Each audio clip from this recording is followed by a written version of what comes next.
Sin la cruz, amados, no hubiese sido posible la resurrección. Vamos al libro de Mateo, capítulo 26. Abra su Biblia, por favor.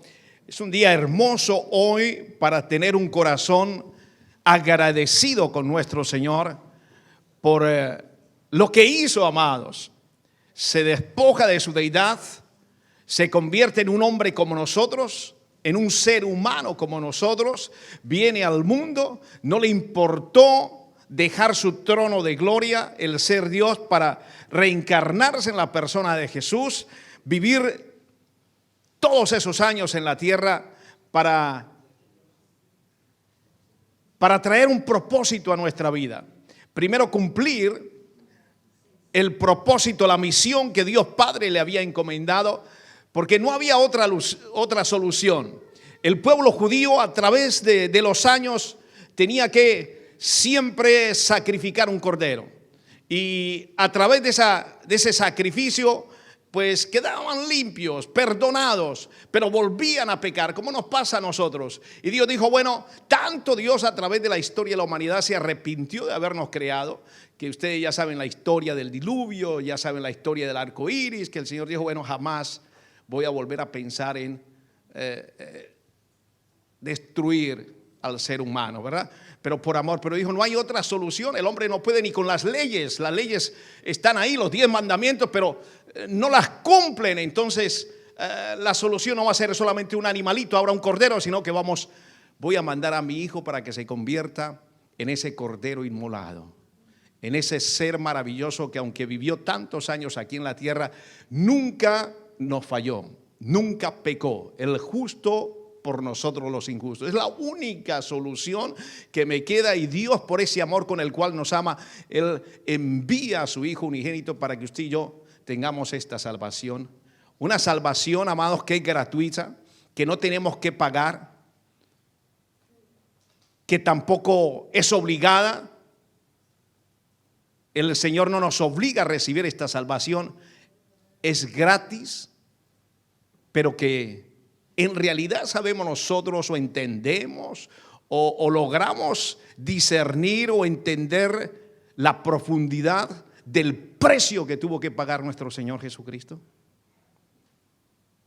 Él pagó un alto precio. Primero, siendo Dios, se despojó de su deidad para venir a la tierra y ser un ser humano como nosotros. ¿Alguien más haría eso?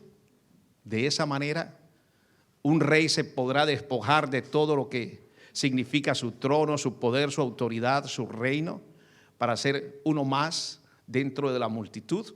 Ese es el primer precio que él tuvo que pagar. Y la otra es tener que morir como murió, como si fuera un ladrón, como si fuera un asesino. Era la manera en la época en que asesinaban o mataban a los que cometían faltas en el mundo secular. Por eso él, cuando murió, tuvo compañía tanto a la derecha como a la izquierda, ¿verdad? 2 ladrones tuvieron que pagar el precio. Esa era la pena de muerte y él tuvo que pagar de esa manera.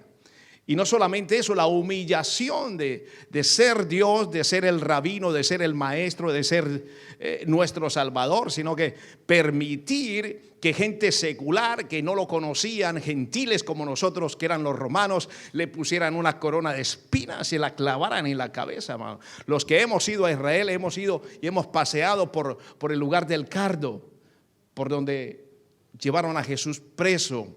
Y donde lo metieron allá, recordarán, en el lugar donde residía Caifás y estuvo preso en una cueva. Y es impresionante cuando usted baja allá y usted dice, wow, esto está en la Biblia y esto fue aquí. Usted siente algo, hay una sensación ahí particular. Y cuando luego lo llevan donde los soldados romanos y vemos que ahí en el piso hay como una estrella que significaba un juego que ellos tenían como, ¿se acuerdan esos juegos que nosotros teníamos todavía? Existen, ¿cómo se llama? Las fichas chinas, ¿cómo se llamaba? Las damas chinas, ¿no? Las damas, algo parecido está ahí, que los soldados jugaban en esa época, y ahí fue donde prácticamente desnudaron a Jesús, le dieron latigazos, le golpearon. Bueno, si es el rey, entonces, bueno, se burlaban de él. Le decían palabras muy fuertes. La Biblia, cuando usted lee esa porción, dice que le decían ciertas palabras, pero en realidad, cuando usted va allá, se da cuenta de que los soldados, como eran gentiles, no creían en él ni nada, le decían unas vulgaridades, pero extremas, que son vergonzosas decirlas en esta época. Hijo de tanto, le decían. ¿Ya? O sea que la humillación fue tremenda. Y luego salir de ese lugar con un madero que todavía no sabemos cuánto pesaba, pero tuvo que haber pesado. Pero no solamente era el madero lo que pesaba, era que cada paso que el Señor daba, se iban agregando los pecados de cada uno de nosotros, amados. Y quizás vemos cómo en la vía dolorosa que llaman, Él no aguantaba y alguien tuvo que ayudarlo. Pero en ese momento, en esa procesión, por así llamarla, como dicen los religiosos, Él cargaba con todos nuestros pecados. ¿Qué tan agradecidos estamos usted y yo de nuestra salvación?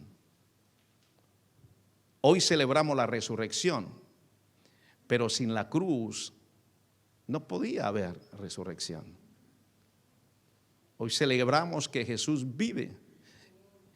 ¿Qué tan agradecidos estamos que usted y yo estamos en un lugar como estos para entender lo que dice la palabra? Y que gracias a Dios, porque la salvación es por gracia, es gratuita, gracia, por la gracia de Dios que nos ha escogido, usted y yo estamos sentados hoy en día aquí o estamos asistiendo a este servicio. ¿Verdad que sí? ¿Qué tan agradecidos estamos? Hay mucha gente que está ahora probablemente en otros templos, pero no son templos de Dios. Están enceguecidos, sumergidos en religiones que no llevan a la salvación. Pero nosotros estamos aquí gracias a ¿quién? No a una religión, sino a un ser humano y a un ser también Dios, a nuestro Señor y Salvador Jesucristo. ¿Cuántos dicen amén? Así que, amados, yo les invito a leer Mateo 26, si ya lo tienen listo. Fíjese que les voy a dar esta nota con respecto a esta linda nación que amamos, que es Gran Bretaña, Reino Unido, como usted quiera llamarle.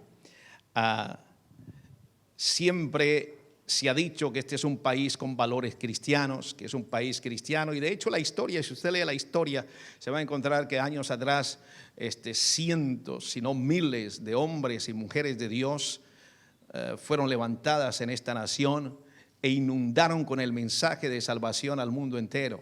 Muchos ingleses estuvieron en África, en Asia, en lugares bien lejanos, en las Américas.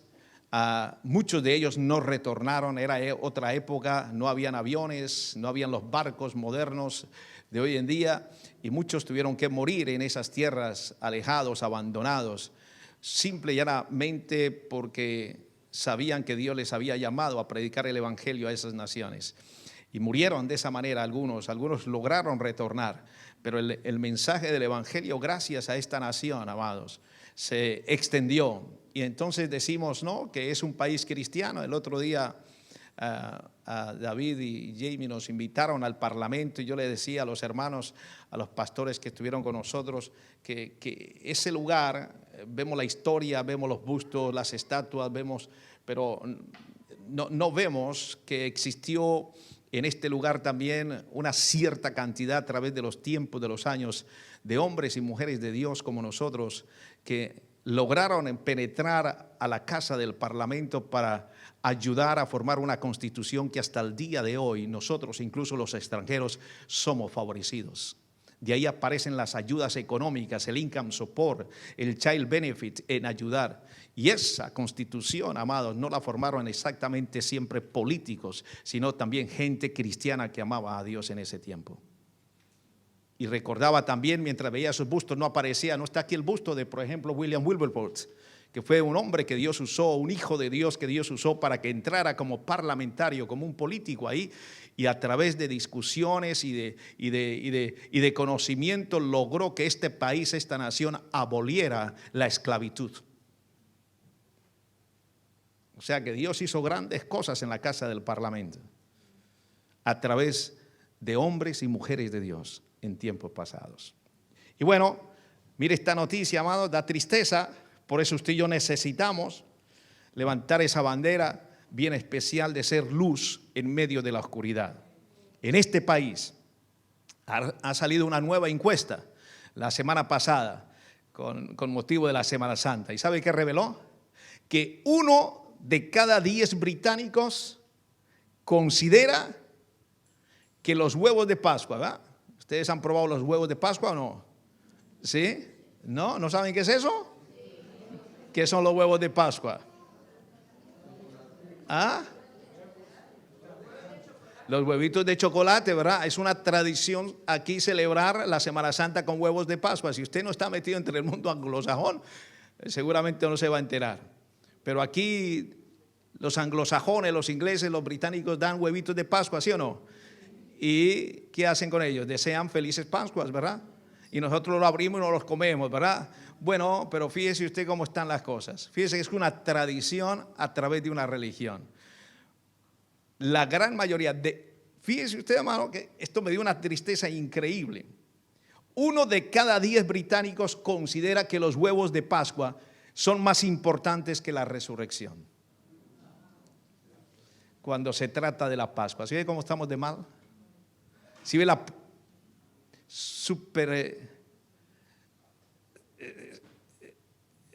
estoy tratando de encontrar un término. Superficiales. Ignorancia. Decimos que es una nación cristiana, pero no leen la Biblia entonces. Are you Christian? Of course I am Christian. Do you read the Bible? No. But I go to the church. Pero a veces van a la iglesia y alguien se para en el púlpito, el reverendo con su collarcito blanco y da una reflexión de 10 minutos y se acabó, cantan unos himnos y se acabó el cuento. Hay profundidad en la palabra ahí. Es increíble, amados. Y dije, wow. A mí siempre me impresiona porque yo fui un admirador desde mucho antes de venir a esta nación de grandes hombres de Dios como Juan Wesley, Carlos Spurgeon y bueno, pare de contar. Así que increíble. 1/4 parte de los encuestados se hacen llamar cristianos, pero no creen en la resurrección en absoluto. Hay muchos dioses muertos. Usted va a tumbas de ciertos personajes que fueron creados por Dios y ahí están muertos, ahí están. Pero Jesús resucitó. Y sin embargo, imagínese usted, aquí en este país, 1/4 parte de ellos dicen que son cristianos y no creen en la resurrección. Increíble. De 2067 adultos encuestados, el 43% creía que los relatos bíblicos, que lo que está escrito en esta preciosa palabra de Dios sobre la resurrección, ellos creen que es un mito. ¿Son cristianos de verdad? Wow, hermano. Dije yo, estamos mal.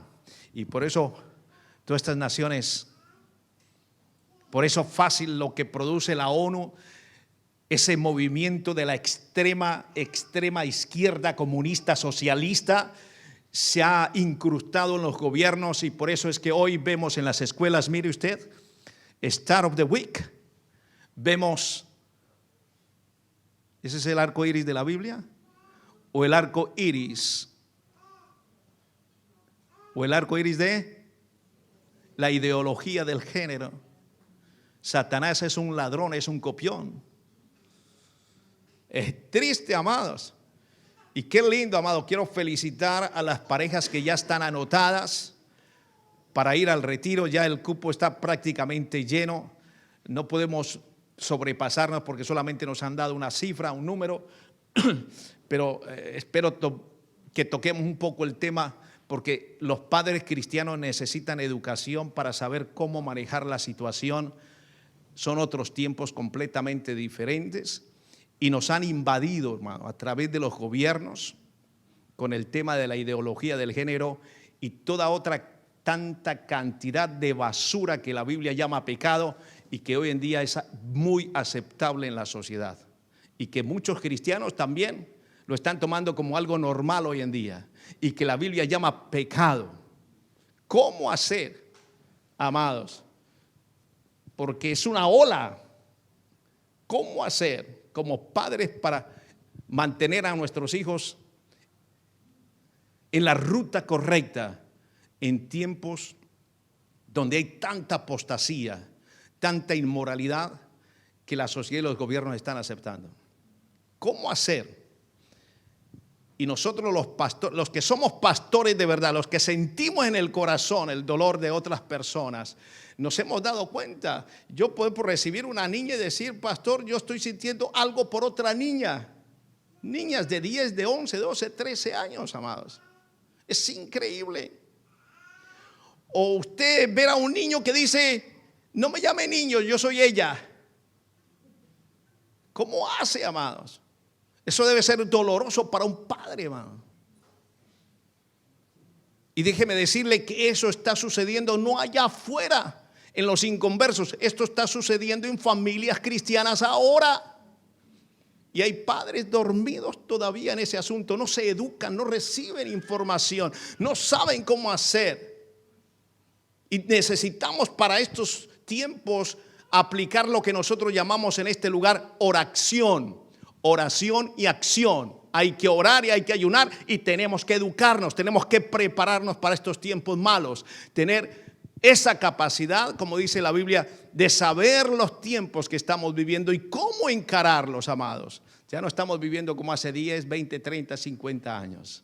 Tenemos que ajustarnos a estos últimos tiempos. ¿Por qué? Porque estamos pronto, amados. Estamos en tiempos de antes de la venida de nuestro Señor Jesucristo. El periodo de gracia que estamos viviendo pronto se va a acabar.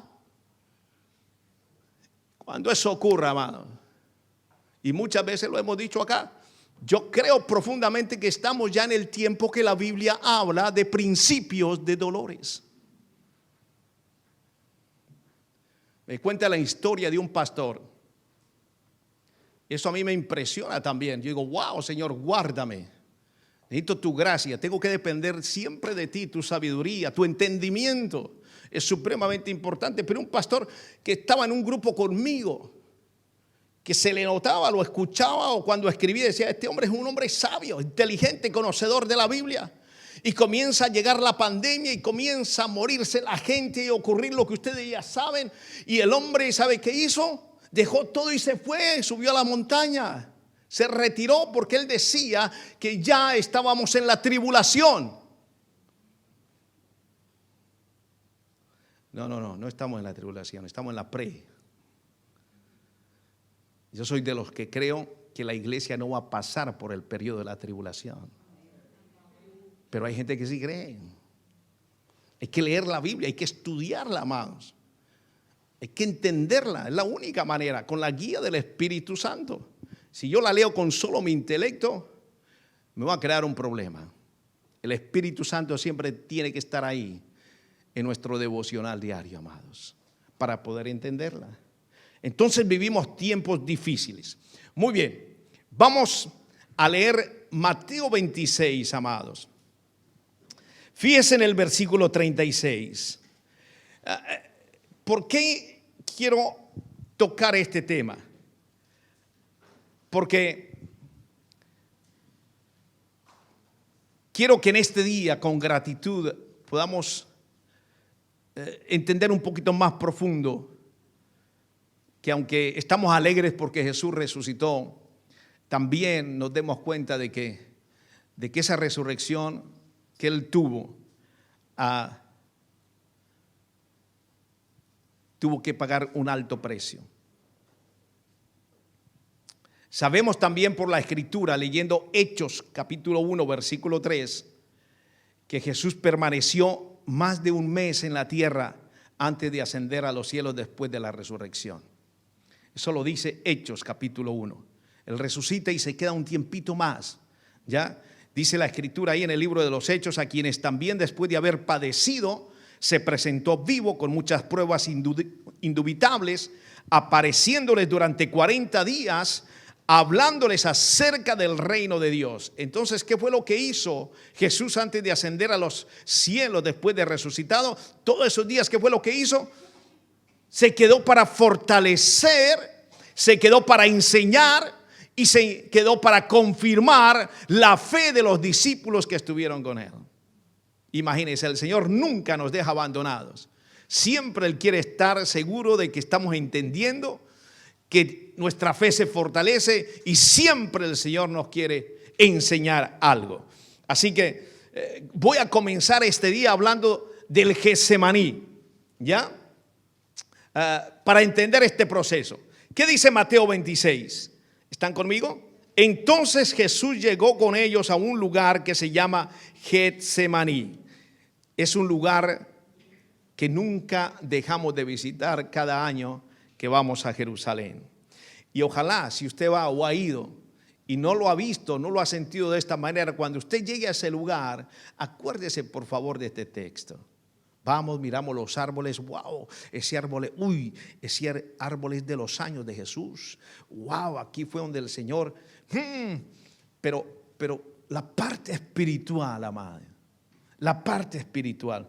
Y dijo a sus discípulos: sentaos aquí entre tanto que voy allí y oro. Tomando a Pedro y a los dos hijos de Zebedeo, comenzó a entristecerse y a angustiarse en gran manera.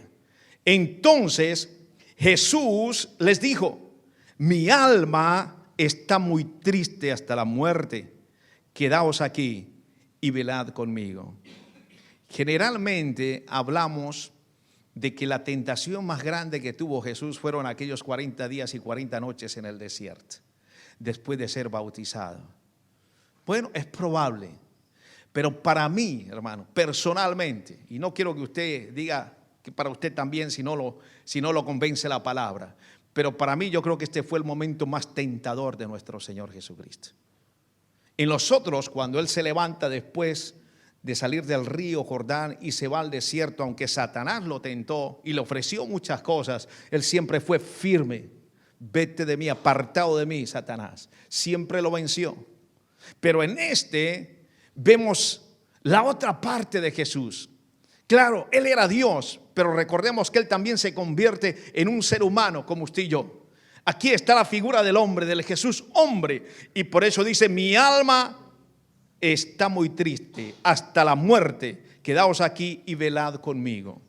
Yendo un poco adelante, dice versículo 39, se postró sobre su rostro y orando, dice, diciéndole al Padre: Padre mío, si es posible, pase de mí esta copa, pero no sea como yo quiero, sino como tú. Qué gran ejemplo, amados, de Jesús, nuestro Señor y Salvador, nos está dando acá.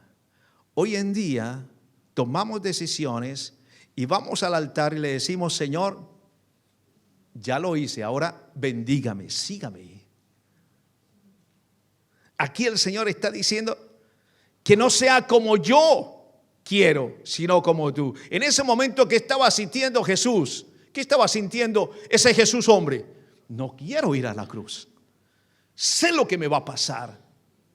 No quiero, pero que se haga tu voluntad. El Jesús hombre aparece aquí. Y dice el versículo 40, vino luego a sus discípulos y los halló como. Ay, estos discípulos, 3 de ellos. Imagínense, ¿por qué escogería 3 de los 12? ¿Por qué? ¿Por qué no se los llevó a los 12? Porque quizás pensó: estos son los que más oran.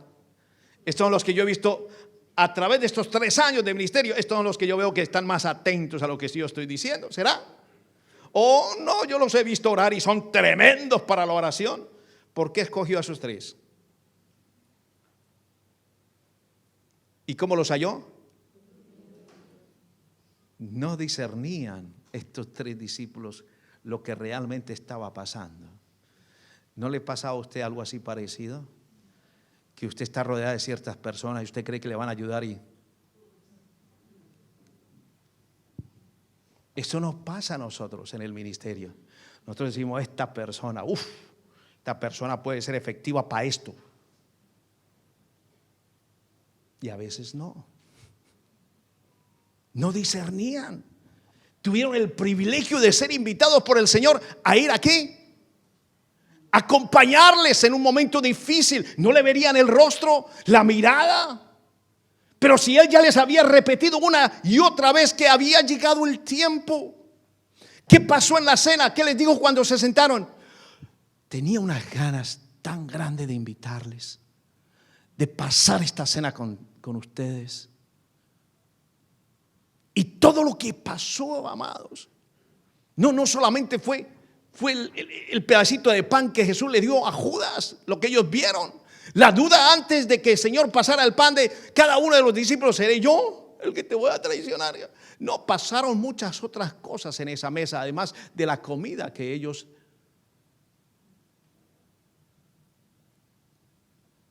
En ese lugar, en ese momento, después de haber cenado, ¿qué pasó? ¿Ustedes recuerdan qué otras cosas? Se puso un delantal y comenzó a lavarle los pies a todos, por ejemplo. Les dio unas enseñanzas maravillosas. Y él anhelaba tener esa cena con los discípulos. Era la última. Y se lleva a estos tres y se quedaron dormidos. ¡Qué bárbaro!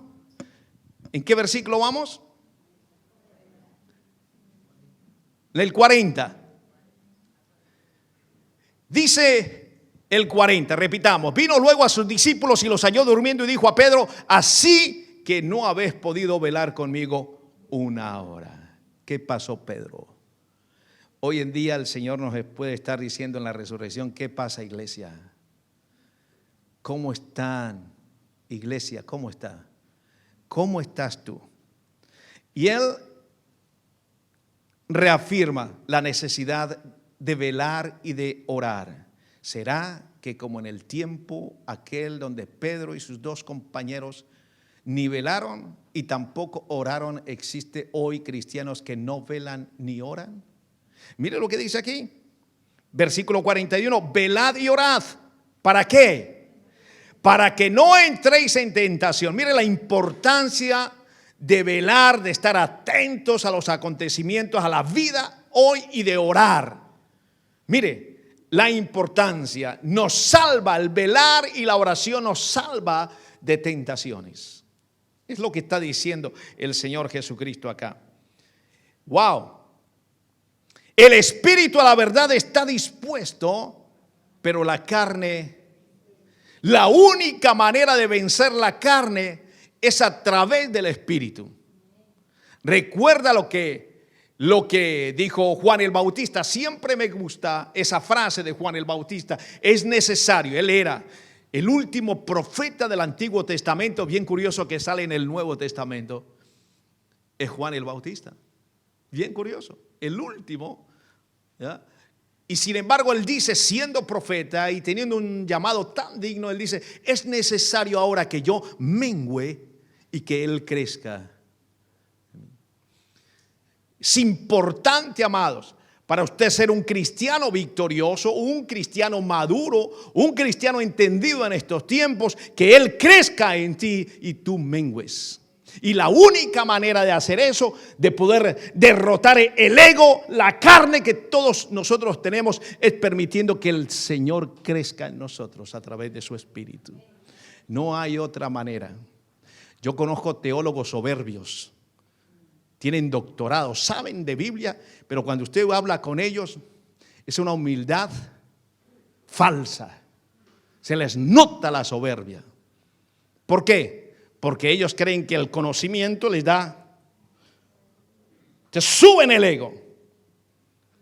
Cristianos que no tienen nada, igual, con el ego bien inflado. Como cristianos que tienen mucho, que el Señor los ha bendecido por su amor y misericordia, igual.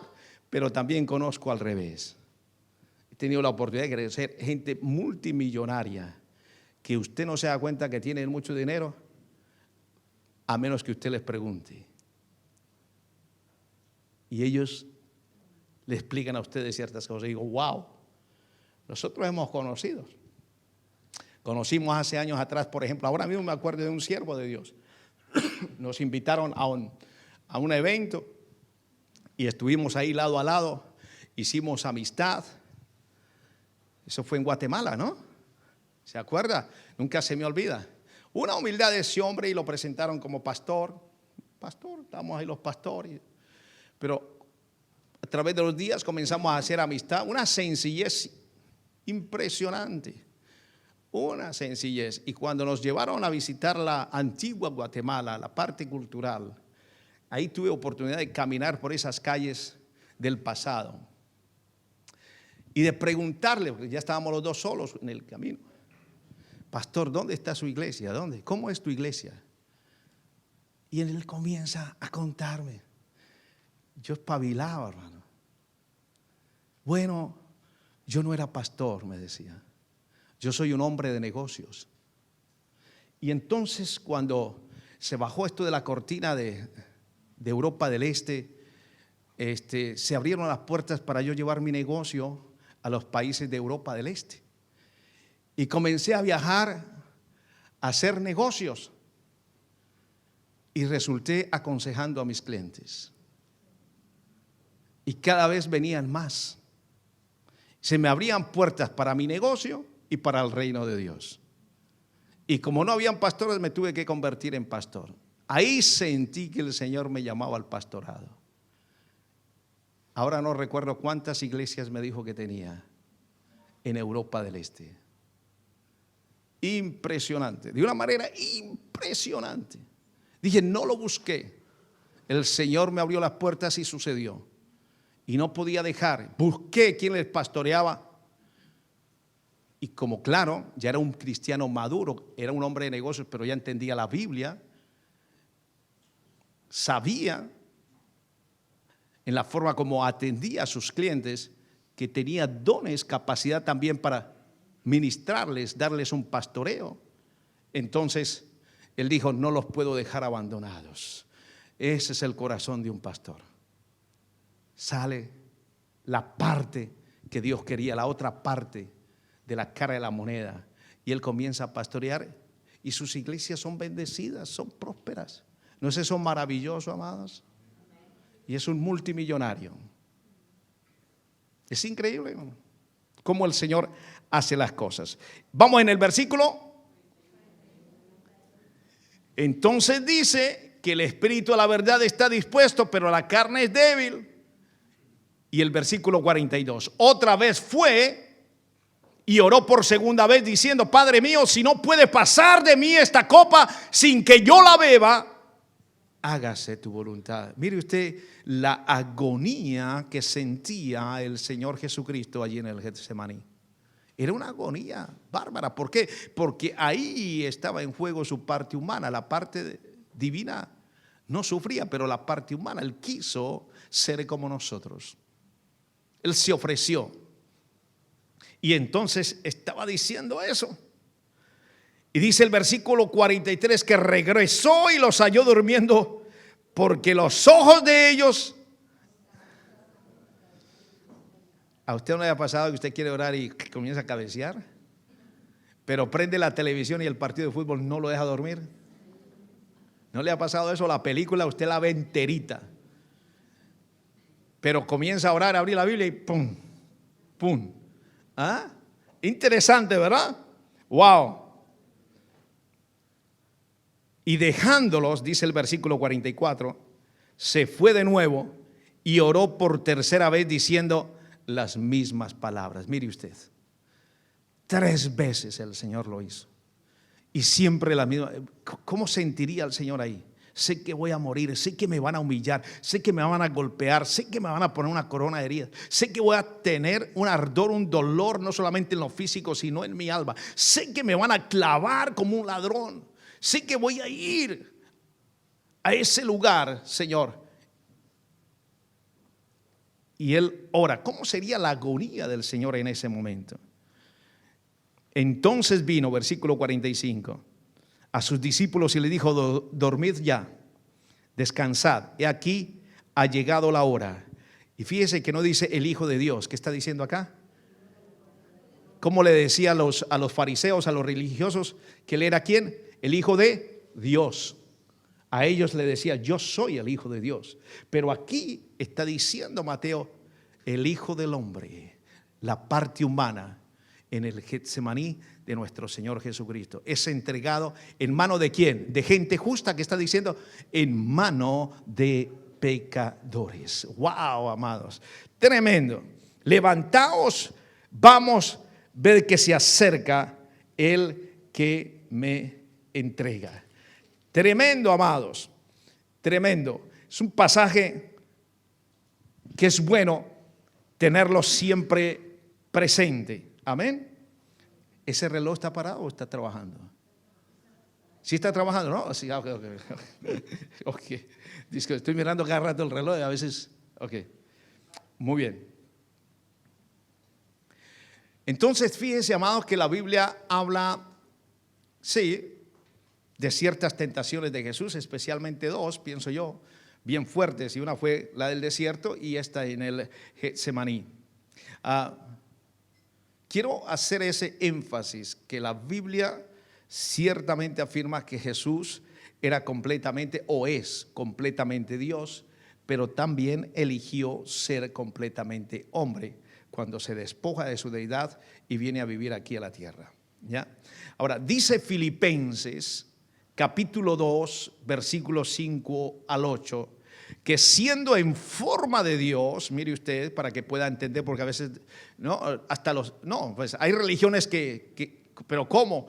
Los judaizantes y los testigos de Jehová y otra cantidad de religiones falsas comienzan a decir, pero si Jesús era el Hijo, ¿cómo iba a ser? ¿Cómo va a ser Dios? ¿Cómo va? ¿No? Y se enrollan, ¿verdad? Porque quieren todo sacar conclusiones con el intelecto, no con el espíritu.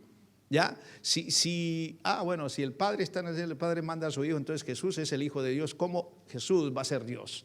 Y entonces se lían en eso. Pero ¿qué dice Filipenses?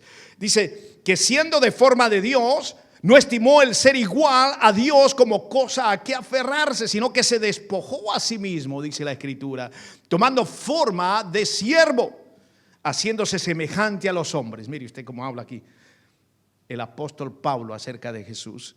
Y estando en la condición de hombre, Jesús se humilló a sí mismo, haciéndose obediente hasta la muerte y muerte de cruz. Wow. Jesús se despojó a sí mismo. El amado del cielo, el amado de su Padre, se despoja. ¿Por qué se despoja de esa manera? Sin necesidad. Simple y llanamente por una palabra: amor. Amor por ti, amor por mí, amor por sus escogidos. Wow, ¿no es eso maravilloso? ¿Se acuerdan que la semana pasada prediqué cuando Jesús entró en su asno? El domingo de Ramos, la entrada triunfal. Hablé de tres cosas. ¿Se acuerdan que les dije qué significaba la entrada de Jesús en un burrito? Humildad, paz y salvación. Ahí está, se despoja de su deidad. Siendo Dios todopoderoso, despoja para ser uno de nosotros. ¿Eso cómo se llama? Humildad. La esencia de Jesús, de Dios a nuestra vida, la humildad. Por eso, amados, es tan indispensable. Todos tenemos un ego y todos tenemos un orgullo. Tenemos que trabajar mucho en eso, amados. Una de las esencias del cristianismo, si es que somos verdaderos seguidores de Jesús, es la humildad. No olvidar de dónde salimos. La humildad es muy importante. Y hoy más que nunca, amado, donde vemos tantos soberbios detrás de los púlpitos.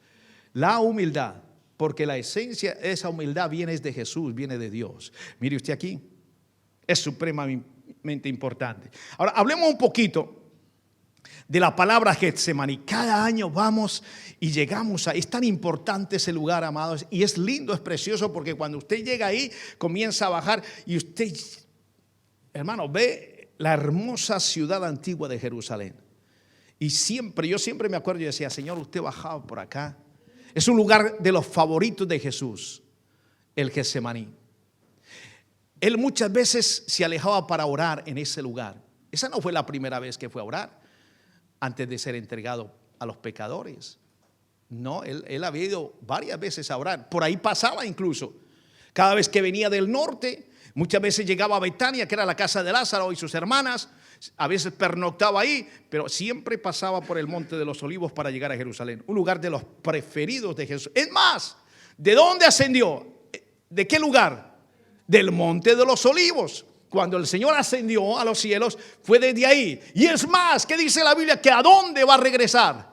Al monte de los olivos. Cuando Él venga, sus pies van a llegar al monte de los olivos. De ahí donde viene la profecía que el monte se va a partir en dos y tal. ¿Ya? ¿Y dónde va a reinar? No en Tel Aviv, no en Colombia. Él va a reinar ahí en Jerusalén. O sea que de ese lugar, ahí entre el monte de los olivos y la antigua Jerusalén que vemos tanto, en ese monte llano, en ese terraplén diríamos nosotros en Colombia, ahí va a juzgar a Él las naciones. Y seguramente va a ir caminando o va a ir en un caballo, ya no va a entrar en un pollito, no sé cómo va a entrar Él, pero con todo su poder y gloria, con su corona de rey, para entrar a esa antigua Jerusalén que visitamos cada año. Y ahí va a estar su trono por 1000 años. Por eso Jerusalén es la capital mundial, amados. Así es. Digan lo que digan los políticos y los gobiernos. Jerusalén es la ciudad amada de nuestro Señor Jesucristo. Así que, interesante, amados. Entonces, vamos bien. La palabra Getsemaní. Mire usted que esa palabra se divide en dos.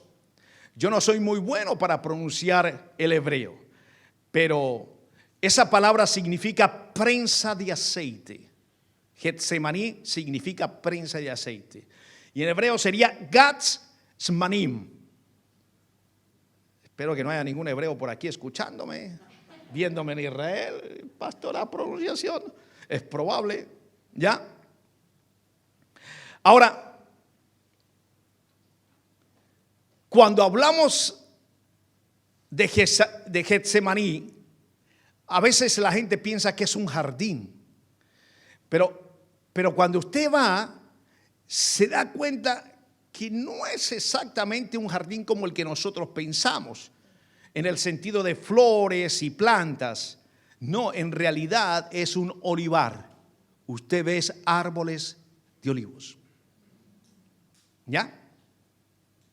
En los tiempos de Jesús, las aceitunas, como hoy en día, se usan para muchas cosas. Cuando hemos ido a Israel, yo recuerdo, y los hermanos, hemos comprado unos tarritos de aceite de Galilea, espectaculares.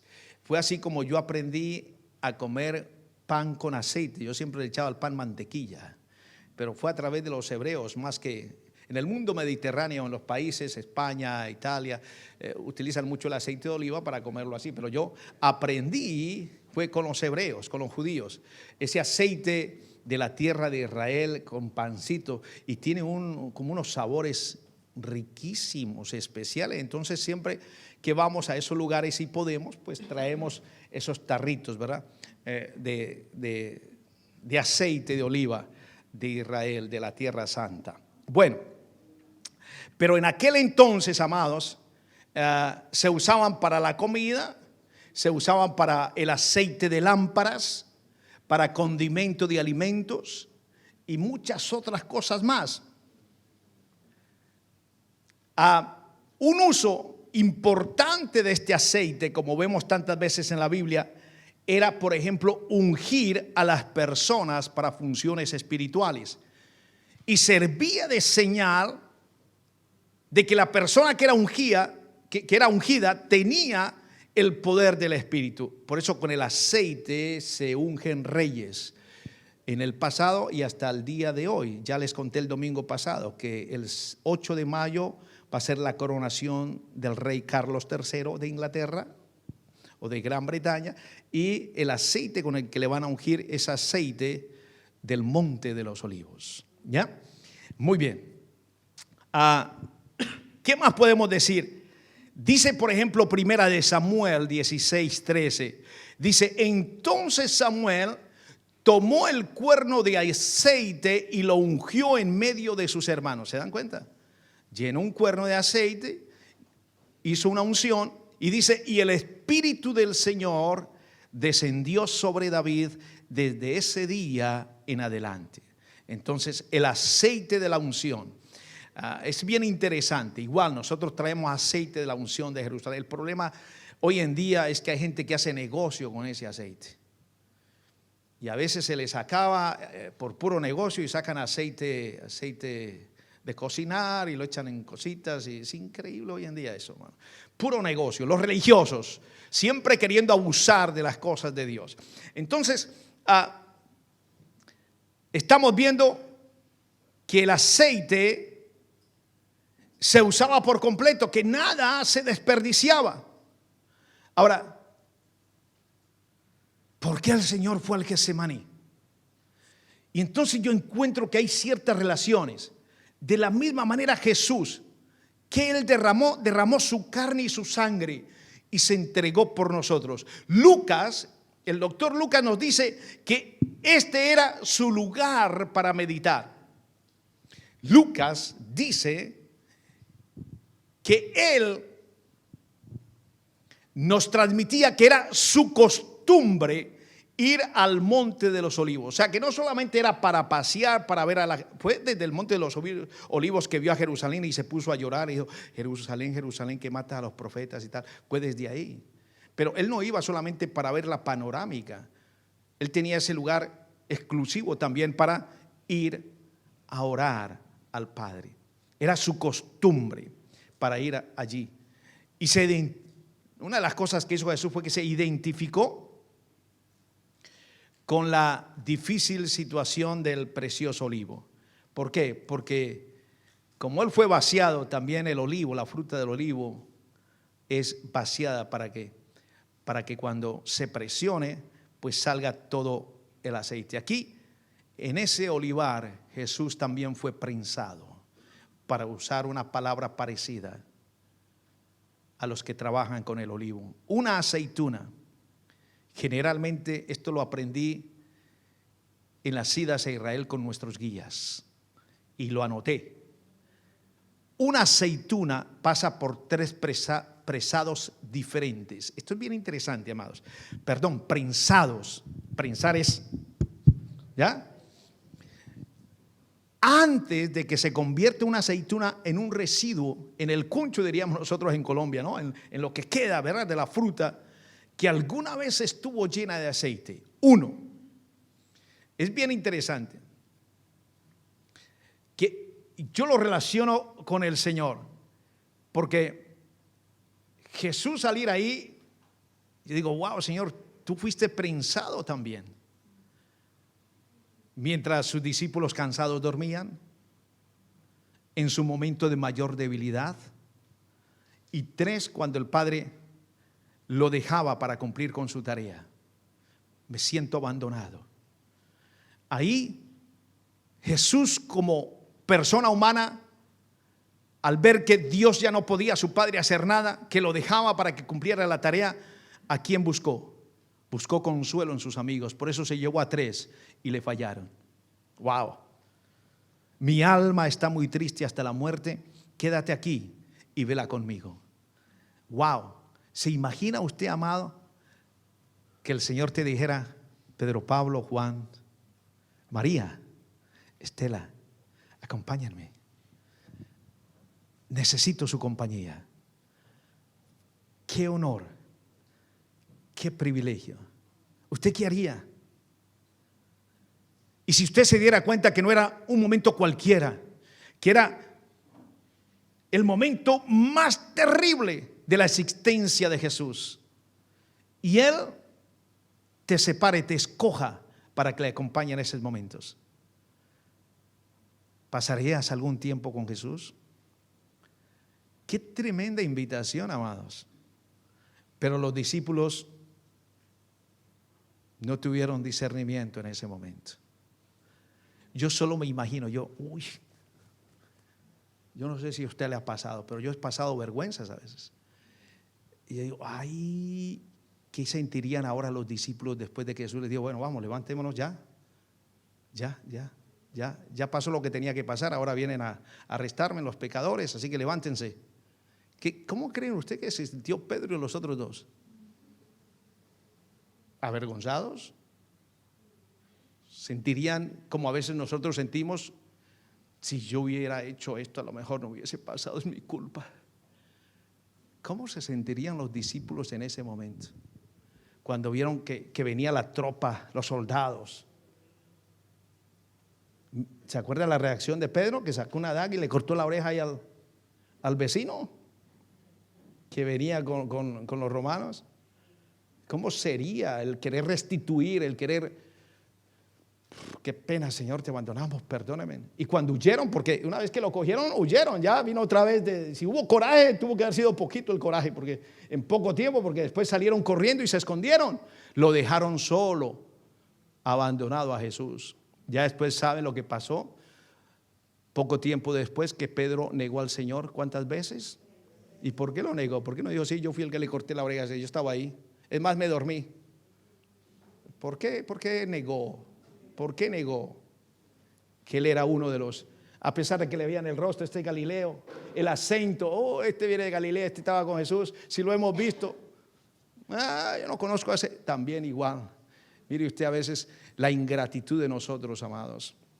La Biblia habla de eso, que Pedro lo negó, pero en realidad allá en Israel nos damos cuenta que las palabras que usó Pedro en arameo o en hebreo fueron fuertes. Yo no conozco, para poder salvar su pellejo.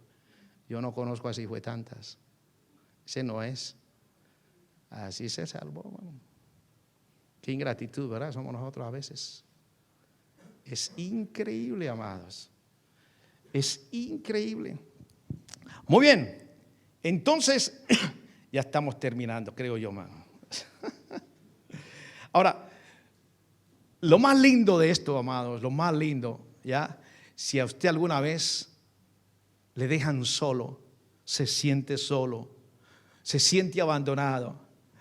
Mire que Lucas, el doctor Lucas, en el capítulo 22, versículo 43, nos muestra algo súper especial que Mateo no lo dice.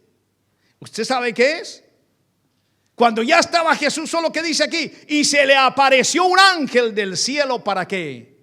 Para fortalecerlo. La Biblia señala dos grandes tentaciones que tuvo Jesús. Y en el capítulo 4 de Mateo, hacia el final de su ayuno, después de su bautismo, wow, amados, ahora nuevamente justo antes de que él fuera crucificado y tomara el pecado de cada uno de los otros, en ambos casos lo asistieron ángeles. Lo que a mí me lleva a la conclusión, amados, que Dios nunca nos deja solos a nosotros. Si usted está pasando por pruebas, por soledad, oye, aunque tu mejor amigo te abandone, aunque usted se sienta solo, siempre va a haber ángeles que van a querer asistirlo. Usted dirá, no, eso solamente fue a Jesús. Escúcheme, ¿y qué le pasó a usted pues? ¿Qué le pasó a Elías? Si conoce la historia de Elías, ¿quedó abandonado, quedó solo? No, Dios mandó que le ayudara, ¿verdad? O sea que Jesús nunca deja a uno de sus hijos abandonado. Siempre recuerde eso, amado. Cuando usted se sienta solo, nosotros los pastores, ese es el consuelo a veces, amados, para el pastorado. Rodeados de tanta gente, a veces nos sentimos solos. No, pero es que, no, pero sí. Y vienen las tentaciones. Digo, no digo, mejor me quedo callado, me quedo quieto, no digo nada. Y Señor, me siento solo. ¿A quién compartir algo? Y vienen estas palabras: no estás solo. Hay ángeles que ascienden y descienden. Y yo, wow, Señor. Y viene el consuelo. ¿Cómo me sentí yo y cómo se habrán sentido ustedes cuando han pasado momentos difíciles? En mi operación yo me sentía solo, amados. Aunque yo sabía que había gente orando por mí, pero yo quería salir del hospital. Yo, a pesar de que estaba en un buen hospital, todo bien espectacular, pues yo decía, uy, no. Y el proceso de recuperación, habían momentos tristes en la madrugada cuando me despertaba. El descoordinarme, el sueño, el tener que no me hallaba ni acostado, ni sentado, ni caminando. Eso es bravo, amados. Y eran horas y días y yo, Dios mío, me sentía solo. Pero a la vez cuando me concentraba en el Señor, ángeles. Es increíble, amados. El viernes en la noche me pasó algo que también, hermano, fue bravo para mí. Al ver a mi familia preocupada, nunca había visto a mi hijo llorando como estaba llorando, porque me cayó algo malo, algo que comí en una cena, y y tuvo que venir la ambulancia y pasé toda la noche en emergencia en el hospital. Llegué a las 10 de la mañana ayer a la casa. Y yo, wow, Señor. Y lo que me cuentan, pues yo decía, wow, yo no me di cuenta de eso, ¿no? Pero aparentemente perdí. Y son experiencias. Y digo, wow, Señor, Pedro Pablo, te tienes que cuidar. A veces pienso que ya estoy completamente, no, te tienes que ir despacio, tiene que, ya. A veces tengo todo en la cabeza súper para el día y me levanto cuando, me doy cuenta que tiene que rebajarle revoluciones, ¿verdad?, al asunto. Entonces, yo decía, Señor, estaba mi hija toda la noche conmigo y después llegó mi esposa y llegó mi hijo a las 2, 3 de la mañana y tuvimos que salir a esa hora, man. Llegamos a las 10 de la mañana a casa. Me sentía bien, pero decía, wow, Señor, tengo algo aquí, un arrocito en el estómago, pero miraba hacia arriba y decía, Señor, gracias porque no estoy solo, aunque me sienta solo. Qué bárbaro. ¿Se dan cuenta de esto, amados? Es tremendo. Así que aquí hay una enseñanza linda. Hay ángeles que nos apoyan, amados, que están con nosotros. Es supremamente importante. Así que, wow.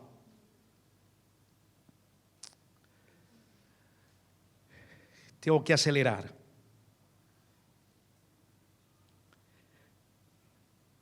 Dice Hebreos capítulo 4 versículo 15, porque fue tentado como nosotros, hablando del Señor. Y entonces luchamos, amados, con la idea de que Jesús estaba en el Getsemaní pidiéndole a Dios Padre que lo sacara de esa difícil situación. Padre, si quieres, aparta de mí esta copa. Sin embargo, no se haga mi voluntad, sino la tuya. Es decir, él sintió el peso de la carga de lo que se venía para él, ¿verdad?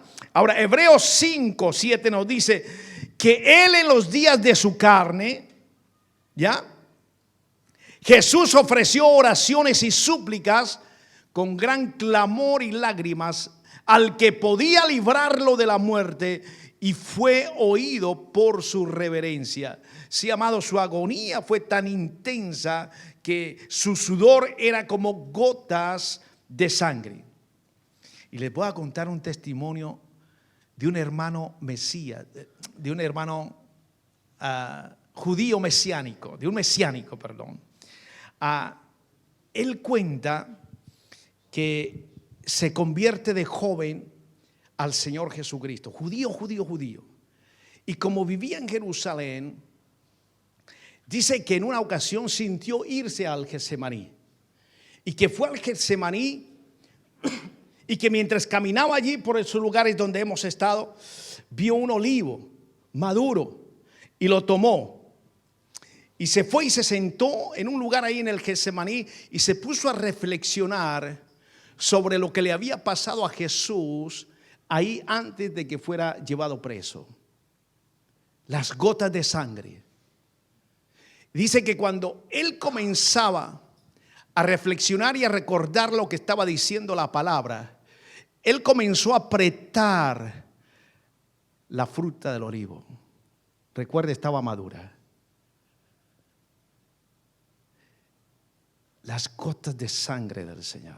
Y dice que cuando estripó la oliva o el olivo, abrió la mano y estaba llena de rojo, color rojo, que es lo que sueltan, dice, el olivo cuando está rojo, prensado. ¿Qué hizo él? Apretarlo, prensarlo, reventarlo, porque estaba madurito. Y él miraba su mano y decía, wow.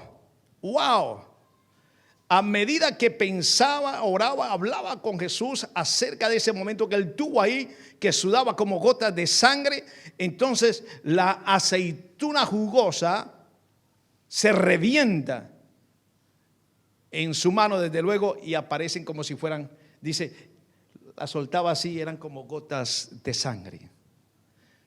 La aceituna oscura estaba tan madura que su jugo era rojo como la sangre. Interesante, ¿no? Uno aprende de estas cosas, amados.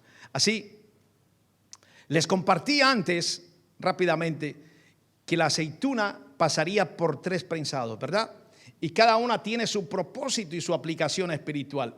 El primer prensado, amados, extraía el aceite más puro que se usa para las ceremonias de curación y la unción del templo. Bueno, ¿qué relación espiritual encuentro yo con esto? De que Jesús sana y Jesús es el que nos unge.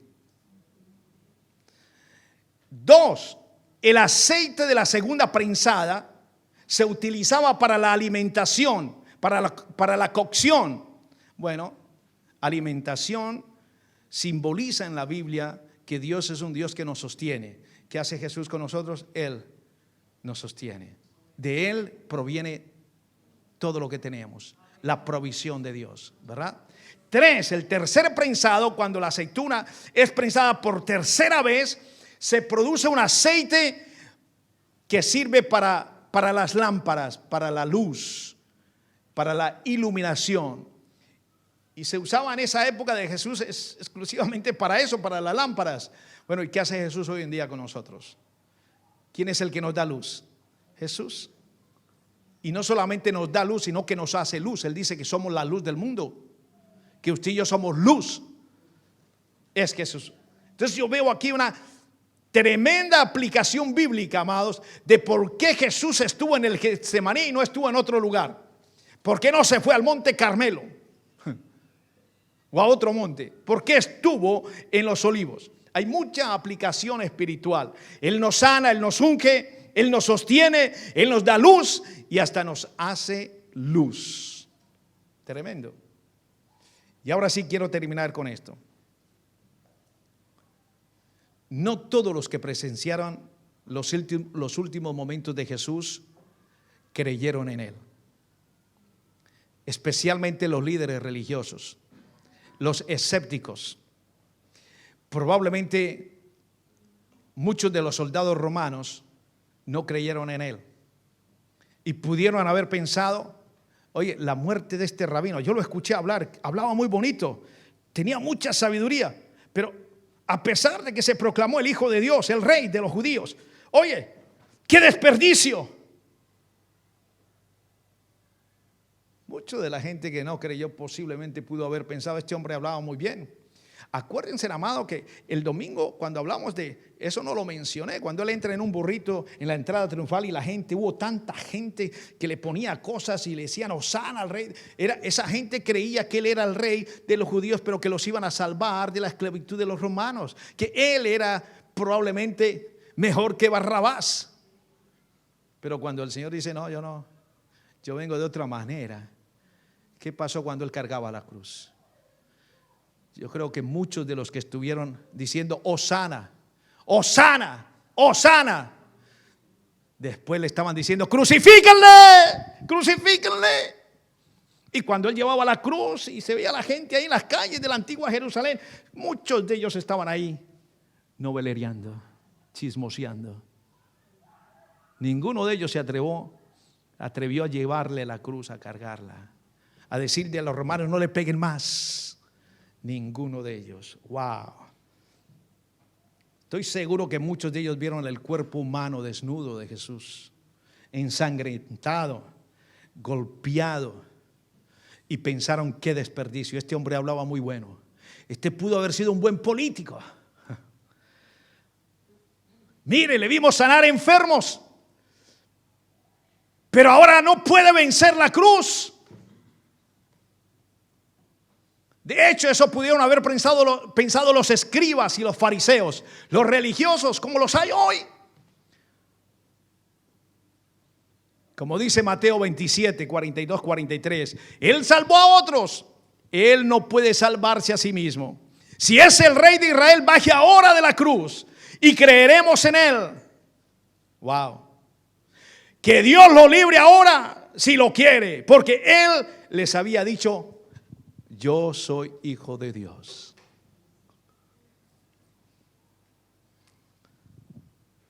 Los pozos de aceitunas, amados, que parecían inútiles, tienen una función más. La cuarta. el cuarto y último prensado de la aceituna. Dicen los que saben que lo usan para el jabón, para hacer jabón. Increíble. Tanta variedad que tiene las aceitunas, ¿verdad? Yo la uso en las ensaladas mediterráneas, ¿verdad? ¿Y para qué sirve el jabón? Pues para limpiar, ¿verdad? Bueno, ¿qué hizo Jesús? ¿Qué hace Jesús con su sangre? Nos limpia. Jesús es presionado una vez más en la cruz. ¿Y sabe qué, amados? Pensando que a veces el enemigo creía que había ganado. Pero no. En esa cuarta y última pulsación, el Señor se convierte en esa fuente de eterna pureza. Bendito sea el nombre del Señor. Esa fuente de limpieza, amados. Si usted leyera Zacarías capítulo 13, yo creo que los judíos, si leyeran esto con toda la intención, pidiendo que el Espíritu Santo les dijera, se darían cuenta que se trata de Jesús. Si el pueblo de Israel lo entendiera, Zacarías habla de la limpieza, de la pureza del pecado. ¡Wow! Es tremendo. No sé si tenemos, Blainer, Zacarías 13:1. Y aquí termino. Quiero que nos pongamos de pie, amados, por favor. Bendito sea el nombre del Señor.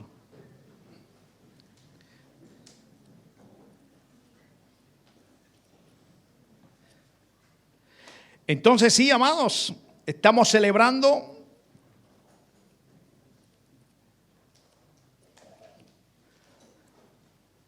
la resurrección. Y debemos estar alegres que hoy, un domingo como este, ¿sí ve? Yo puse algunas cosas en mi Facebook y a veces encuentro personas que no conozco que quieren decir, ¿no? Yo sé que si usted estudia la Biblia intensamente, correctamente, pensando un poco como piensan los judíos, entonces Jesús en realidad, la tradición nos ha mostrado siempre, la religión nos ha hecho pensar siempre que Jesús murió el viernes y que resucitó el domingo. Si usted hace la cuenta, al estilo hebreo no le sale, sería un día y medio entre viernes y domingo, porque Él murió en la hora novena a las 3 de la tarde, ¿cierto? Entonces sería un día y medio. Pero si usted va al estilo hebreo, usted se da cuenta que probablemente Jesús fue crucificado el día murió el día miércoles, entonces fue enterrado y estuvo 3 días, jueves, viernes y resucita el sábado. La Biblia dice en los evangelios que las mujeres fueron a visitar la tumba el primer día de la semana, o sea, el domingo. Pero a veces creemos que Él resucitó el domingo. Entonces a veces las comas hacen las diferencias, ¿verdad? Pero es algo que no vale la pena discutir, ¿verdad? Hay gente que se pone en eso. Lo importante fue que Él resucitó. Sí, eso. Ahora, cuando habla que el día de reposo, cerca al día de reposo, es una vez al año. No está hablando del día del reposo del sábado de cada 8 días. Está hablando de un día de reposo extra que se daba cada año. Y caía, en ese año en que murió Jesús, caía el jueves. Entonces por eso fue que eso ocurrió. Murió el miércoles, a ver si no me confundo, murió el miércoles, lo enterraron, ya porque ya el jueves es un día de reposo, los judíos no hacen nada. Entonces jueves, viernes, sábado resucita y el domingo las mujeres van al, ¿ya? Pero bueno, mire usted, ese día, mire lo que dice la palabra, está en el Antiguo Testamento. Yo digo, si el pueblo judío realmente quisiera entender quién es el Salvador, ese día yo perdonaré a mi pueblo. Mire usted lo que dice el Señor. A mi pueblo, los descendientes de David, mire usted. Dice, y los habitantes de Jerusalén siempre encontrarán perdón en mí. Borraré de la tierra todos los ídolos y nunca más serán recordados. Acabaré también con sus profetas que hablaban guiados por malos espíritus. Mire ustedes, amados, yo digo, santo Dios, santo Dios. Nosotros, amados, tenemos que orar orar por nuestros pueblos, orar por esta nación. Y siempre invito al ministerio a orar por Israel. Ahora mismo están en gravísimos problemas con leyes. Ahora mismo, cuando ayer ponía algo, anteayer, me escribió un pastor: ya nos están lanzando misiles otra vez. Desde el 2006 no pasaba eso, que mandaran misiles. Dicen las fuentes que es Hamas, el grupo terrorista desde el Líbano, pero ayer comenzaron también a mandar desde Siria, o sea que desde el norte y desde Gaza, ¿verdad? Y es un problema a no acabar. Si ustedes están en mi red social de Facebook, encontrarán que puse algo bien lindo: 2 niños, uno judío y uno árabe, abrazados, ¿verdad? Hay palestinos cristianos, hay gente palestina noble también.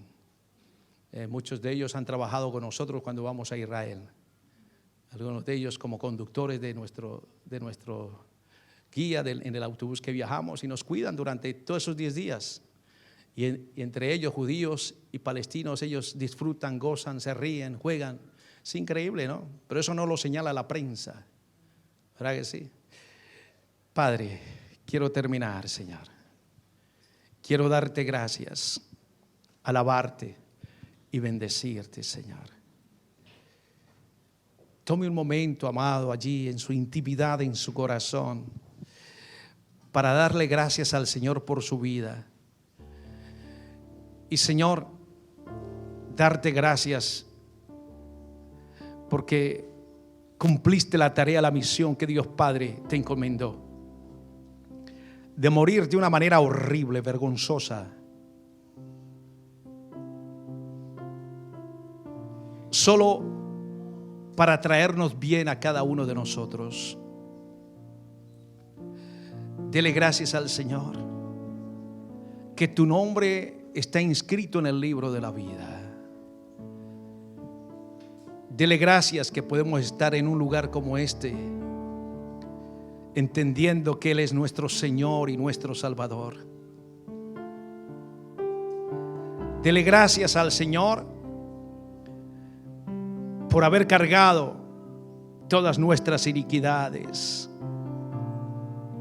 por haberse hecho culpable por nuestros pecados. Que nunca se nos olvide que aunque la salvación es gratuita, Él tuvo que pagar un alto precio. El Rey de Reyes, el Dios grande, todopoderoso, creador de los cielos y la tierra, se despoja de su deidad y viene a vivir con y como nosotros, con un propósito: darnos una nueva vida, nacer de nuevo, obtener la salvación eterna y recibir de sus riquezas en gloria. Aleluya, aleluya. No importa cómo el mundo secular conmemore, festeje la Semana Santa. Cada día del año debe ser santo, cada semana debe ser santa. Pero que este tiempo sirva para que nosotros como luz alumbremos más y podamos transmitir ese amor, ese perdón, esa compañía que Jesús siempre nos da. Sí, Él murió, pero resucitó. Aquellas primeras mujeres que corrieron al sepulcro, hasta el día de hoy dan testimonio. Y los discípulos después, y los que le vieron 40 días después, resucitado. Y que nunca se nos olvide lo que dijeron aquellos hombres, aquellos seres, cuando los que tuvieron la fortuna de verlo en el Monte de los Olivos ascender a los cielos y estaban anonadados, ellos dijeron: ¿por qué os asombráis? Si así, de la misma manera como se está yendo, está ascendiendo, de la misma manera Él va a regresar.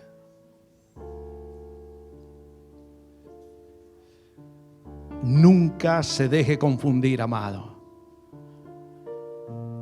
Hay iglesias, hay pastores, hay teólogos que están diciendo hoy en día que Jesús no regresa. Yo no sé qué están estudiando. Nunca se deje confundir. Sé que hay mucha gente en necesidad que necesita de Dios. Sé que sí. Para eso Dios ha puesto la iglesia. Tenemos que fomentar nuestras salidas evangelísticas. Este pueblo británico está mal. Yo decía, ¿cómo pueden, Señor, ver que es más importante un huevo, la tradición? Eso es lo que hace la religión. La religión rebaja, minimiza la verdadera experiencia contigo, Señor. ¿Cómo que más importante un huevo que la resurrección? ¿Hasta dónde hemos llegado, Señor, en esta nación? Y tanta gente que hay aquí de otros países que también tienen sus ideas tergiversadas de ese Dios maravilloso. Necesitamos predicar la palabra, amados. Recuerde humildad, paz y salvación. Dios quiere que transmitamos lo que hemos recibido a otros. Señor, que lo hagamos por gratitud, como un mandato tuyo, cumpliendo la gran comisión. Dejo tu paz, tu libertad, y quiero aprovechar por aquellos que están pasando momentos difíciles en esta hora, Señor. Estamos recordando a Paola, señora Paula López, Señor. A Paulita, Señor, que está en el hospital. Amada iglesia, ayúdeme a orar por ella. Que el Señor traiga sanidad. Que el Señor toque las áreas de su cuerpo y la bendiga en esta hora, Señor. Allí en Newham, Señor, en el hospital, Señor, la ponemos delante de tu trono. Oh Dios de la gloria, tú puedes sanarla. Tú puedes, Señor, solamente, Señor, con un toque tuyo, Señor, traer libertad en su cuerpo, Señor, y restaurar, Señor. Y no solamente su cuerpo, sino todo su ser, espíritu, alma y cuerpo, Señor. Que traiga, Señor, una estabilización sobre ella. La bendecimos en el nombre de Jesús. No sé si alguien más, oh Dios, pero en esta hora, Señor, clamamos por los que necesitan, Señor, esa sanidad en esta hora, Señor. Sana, Señor. Tú vives, tú regresarás. Y mientras regresas, Señor, sigues estando activo, Señor, con tu pueblo, Señor. Con todos aquellos que te solicitan, Señor. A ti clamamos con acción de gracias. Y gracias, Señor, por la resurrección. Cristo vive, Cristo vive, Cristo vive. Y pronto regresará. Ven, Señor Jesús. Ven, Señor Jesús. Ven, Señor Jesús. Démosle un aplauso al Rey de Reyes, amado.